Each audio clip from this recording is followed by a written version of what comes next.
This is Rob. I have a bit of a personal tradition with going back and reading The Revenant by Michael Punke, the novel based on the real guy, Hugh Glass, every few years, and doing a moody drawing of Mr. Glass, just because, it's snowing up here and I'm just feeling that vibe. And I just love the story so much. And I love Michael Punke's writing style of being very focused on the practical realities, the gear talk, and going into extreme detail with like Hugh Glass's Anstant rifle and how cool it was and how much he wanted it back, and explaining all of what they have in their possibles bag and like what they're going to be able to do with the gear that they have. I just love that sort of nuts and bolts stuff. I love the novel, and I love also the movie, even though it takes quite a few liberties with both the source material and historical fact, which, it's a movie. I think it captures the atmosphere perfectly. It's got just these amazing, like on location shots of the mountains and rivers and all, and it just feels very much like the guy Hugh Glass is crawling around in the middle of nowhere and just kind of just at death's door and having these sort of cosmic experiences constantly. And so it's very cool.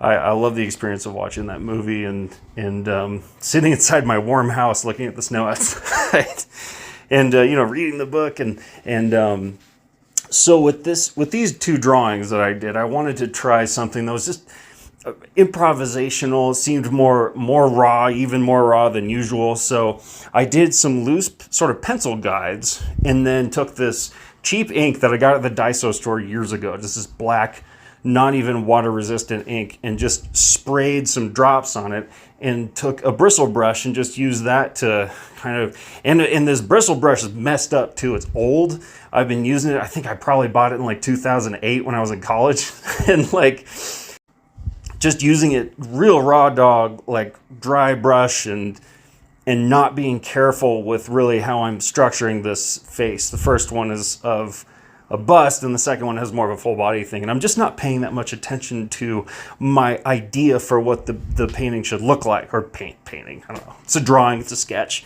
Both of these took, I think, less than 20 minutes to do. So they're pretty fast, but I think that speed and the amount of time that you spend on it, it puts an emphasis on your ability to improvise and makes it so your performance in those 20 minutes or whatever has to be more on point than if you were like really working on something that was like super detail oriented and like you can take more time to kind of flesh it out.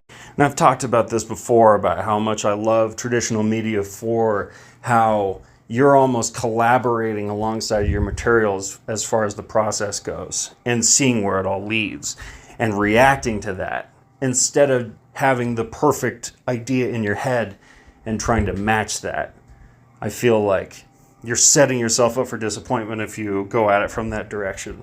But if you're talking to your materials and letting them influence how your final product comes out, I think that's not only a better way to get a final product that's, high quality and compelling and expressive, and it's just more fun.